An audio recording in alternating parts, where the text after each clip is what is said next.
Bismillahirrahmanirrahim. Assalamualaikum warahmatullahi wabarakatuh. Sahabat-sahabatku yang dimuliakan Allah Subhanahu wa taala. Bersyukur kepada Allah. Alhamdulillahirabbil alamin. Kita masih diberikan kesehatan, keselamatan, berkah dan barokah, rahmat dan taufik serta hidayah Allah yang masih dititipkan kepada kita. Maka bersyukurlah kepada Allah Subhanahu wa taala dan banyak-banyaklah bersyukur kepada Allah Subhanahu wa taala. Sahabat-sahabat pilihan yang dimuliakan Allah Subhanahu wa taala, berselawat kita kepada baginda Rasulullah sallallahu alaihi wasallam. Allahumma shalli ala sayyidina Muhammad wa ala ali sayyidina Muhammad. Mudah-mudahan kita yang senantiasa berselawat kepada baginda Rasulullah sallallahu alaihi wasallam, membasahi lidah kita, bibir kita, mulut kita berselawat kepada Rasulullah. Mudah-mudahan di akhir kitalah yang akan mendapatkan syafaat dan pertolongan dari Nabi Muhammad sallallahu alaihi wasallam. Sahabat-sahabat pilihan yang dimuliakan Allah Subhanahu wa taala, tidak ada satupun manusia yang nantinya mampu menolong kita, bisa menolong kita. Tidak ada satupun manusia yang mampu menolong kita. Ayah kita tidak bisa, ibu kita tidak bisa, semuanya tidak bisa. Bahkan Nabi Adam juga tidak bisa, Nabi Musa tidak bisa, Nabi Isa juga tidak bisa. Yang bisa menolong kita tidak lain dan tidak bukan Nabi Muhammad sallallahu alaihi wasallam. Maka perbanyaklah kita berselawat, ikuti perilaku Rasulullah, sayang dan cinta dengan orang-orang yang mencintai Nabi Muhammad sallallahu alaihi wasallam. Sahabat-sahabat pilihan yang dimuliakan Allah Subhanahu wa taala, mari terus kita bertakwa dan tetap harus kita tingkatkan kualitas ketakwaan kita kepada Allah Subhanahu wa taala, yakni menjalankan apa saja yang diperintahkan Allah, melakukan apa-apa saja yang diperintahkan Allah Subhanahu wa taala, dan meninggalkan apa-apa saja yang dilarang oleh Allah Subhanahu wa taala. Itulah takwa. Kita tingkatkan, tumbuhkan, bahkan hidupkan apa yang diperintahkan Allah, dan kita tenggelamkan dan juga kita kubur apa yang dilarang oleh Allah Subhanahu wa taala. Sahabat-sahabat pilihan yang dimuliakan Allah Subhanahu wa taala, kalau kita mempersiapkan segala sesuatunya yang ada di dunia ini, maka kita juga harus mempersiapkan segala sesuatunya yang akan ada di akhirat. Susah di dunia tidak ada apa-apanya dibandingkan kita susah di akhirat. Susah di dunia kita masih punya keluarga, masih punya ayah ibu, masih punya istri, masih punya suami. Susah di dunia kita masih punya tetangga, masih punya kerabat-kerabat, masih punya saudara-saudara, masih punya kekasih sejati. Tetapi kalau kita susah di akhirat, kita tidak punya siapa-siapa. Siapa yang nolong kita di kubur kalau kita susah di dalam kubur? Siapa yang nolong kita di neraka kalau kita susah di dalam neraka? Siapa yang nolong kita di akhirat kalau kita susah menderita di dalam akhirat? Tidak ada satupun manusia yang bisa menolong kita. Tidak ada satupun yang mampu menolong kita kecuali amal ibadah kita masing-masing. Tingkatkan ketakwaan kita kepada Allah. Sahabat-sahabatku yang dimuliakan Allah Subhanahu wa taala, hidup dah lama, hidup kita sebentar, hanya 3 hari. Yang pertama semalam, kemarin. Yang kedua hari ini. Yang ketiga esok. Semalam sudah kita lewati, sudah kita jalani. Hari ini sedang kita lakukan, sedang berjalan. Dan esok tidak ada satupun manusia yang tahu apa yang akan terjadi di esok hari pada dirinya. Maka dari itu, mumpung hari ini kita masih diberikan waktu, masih diberikan kesempatan, masih diberikan kesehatan oleh Allah Subhanahu wa taala, masih diberikan tenaga, masih diberikan kekuatan oleh Allah Subhanahu wa taala, kesempatan usia, kesempatan umur, maka berserah dirilah kepada Allah. Perbanyaklah memohon ampun kepada Allah, bertobatlah kepada Allah, dekatlah kepada Allah, memohon ampunlah kepada Allah. Karena sahabat-sahabatku yang dimuliakan Allah Subhanahu wa taala, kesempatan hari ini belum tentu besok kita mendapat kesempatan. Allah memberikan kita waktu hari ini, belum tentu besok kita diberikan waktu kembali oleh Allah Subhanahu wa taala. Kesempatan hari ini pergunakan dengan baik. Waktu hari ini pergunakan dengan semaksimal mungkin untuk beribadah kepada Allah Subhanahu wa taala. Sahabat-sahabat yang dimuliakan Allah, tidak ada satupun toko yang menjual usia, tidak ada satupun toko yang menjual umur. Maka waktu kita hari ini, kesempatan yang Allah berikan hari ini, pergunakan dengan sebaik-baiknya.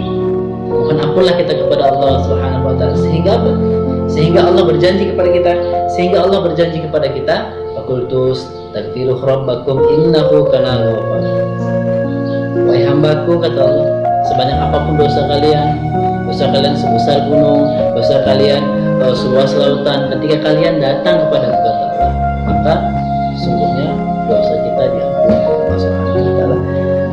Maka sahabat-sahabatku yang dimuliakan Allah Subhanahu wa taala, masih ada waktu, masih ada kesempatan kita hari ini.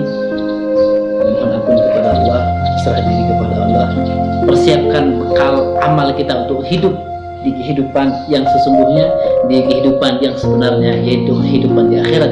Hidup di dunia kita ini hanya sebentar, hidup di dunia kita ini hanya tempat bersenda gurau, hidup di dunia kita ini hanya untuk menanam. Apa yang kita tanam? Yang kita tanam adalah kebaikan.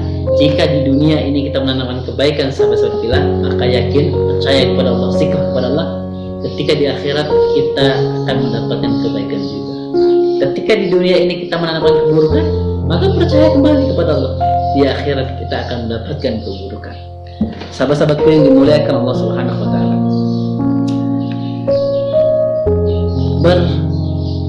beramal, beribadah, berpuasa tanpa ilmu. Sahabat-sahabatku yang dimuliakan Allah Subhanahu wa taala, hari ini kita berada di bulan suci Ramadan. Ada beberapa sahabat-sahabat saya bertanya, bagaimana puasa jika tidak berilmu? Bagaimana berpuasa jika tidak berilmu?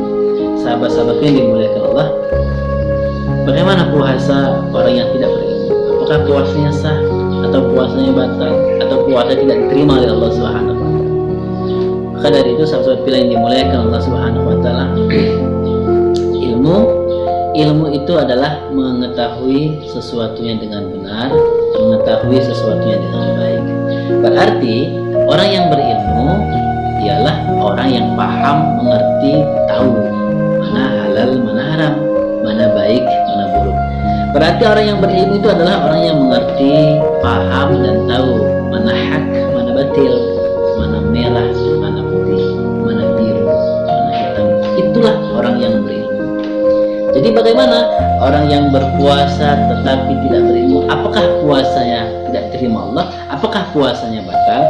Sahabat-sahabatku yang dimuliakan Allah Subhanahu wa taala, jika kita benar-benar tidak berilmu, karena memang pasti kita tidak berilmu, kita kurang ilmu, kita manusia awam seperti kita ini, ketika memasuki bulan suci Ramadan dan pada saat itu kita nggak punya apa-apa, kita nggak punya ilmu, kita nggak punya pengetahuan, kita berpuasa, apakah puasa kita diterima oleh Allah Subhanahu wa taala? Sahabat-sahabat yang dimuliakan Allah, puasanya orang yang tidak berilmu hanya Allah lah yang menerima, bukan manusia. Puasanya orang yang berilmu hanya Allah lah yang tahu sah atau tidak sahnya puasa tersebut. Maka dari itu sahabat-sahabat pilih yang dimuliakan Allah, jangan sampai kita berpuasa tidak berilmu. Nanti kita akan capek, nanti kita akan resah hanya karena menahan haus dan lapar saja. Puasa tanpa ilmu akan sia-sia, dia cuma capek, menahan haus dan lapar saja. Maka kita harus berilmu sampai bila ini dimuliakan Allah. Puasa orang berilmu, puasanya bukan batal, tetapi amalnya yang tidak ada, amalnya yang tidak ada. Bagaimana mungkin usia kita hari ini 20 tahun atau 25 tahun, selama kita berpuasa kita nggak menggunakan ilmu, kita orang awam. Jadi selama 20 tahun, selama 25 tahun puasa kita tidak diterima oleh Allah, puasa kita tidak sah, tidak mungkin. seperti yang dimuliakan, puasa kita diterima sama Allah, tetapi tidak ada amal ibadah dari puasa itu. Maka dari itu berilmulah kita. Supaya apa? Supaya puasa kita itu benar-benar, puasa kita itu lillahi ta'ala jadinya, karena Allah Subhanahu wa ta'ala. Maka dari itu ketika seseorang hamba berpuasa, dia berilmu, maka yakin dia pasti tidak akan meninggalkan perkara-perkara yang lain. Dia berpuasa berilmu, pasti dia sholat. Dia puasa berilmu, pasti dia tutup aurat. Dia berpuasa dan juga berilmu, pasti dia sedekah, berinfak, membantu fakir, miskin, kaum duafa. Dia berpuasa, dia juga berilmu, pasti hatinya tenang, hatinya tidak kikir, tidak iri, tidak dengki, tidak pendendam. Maka ketika di sekitar kita atau bahkan kita berpuasa, tapi hati kita masih dengki, masih ada iri, masih pendendam, masih hasut, sholat kita tinggalkan, zakat kita tinggalkan, tidak mau bersedekah, kita pelit, tidak mau berinfak, tidak mau menolong kaum duafa, fakir, miskin, maka dia adalah ciri-ciri orang yang tidak berilmu.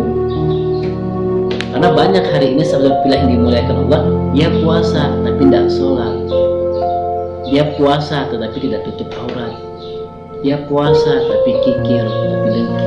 Itulah tidak berilmu. Puasanya sah, tetapi tidak ada amal ibadahnya. Maka dari itu sahabat pilih yang dimuliakan Allah Subhanahu wa ta'ala, penuntut ilmu itu adalah wajib, perintah Allah Subhanahu wa ta'ala. Supaya apa? Supaya kita itu lebih mudah, supaya kita itu lebih mudah menjalankan, mengamalkan perintah-perintah Allah Subhanahu wa ta'ala. Maka puasa dengan ilmu, maka puasa kita akan menjadi puasa yang terbaik di hadapan Allah Subhanahu wa ta'ala.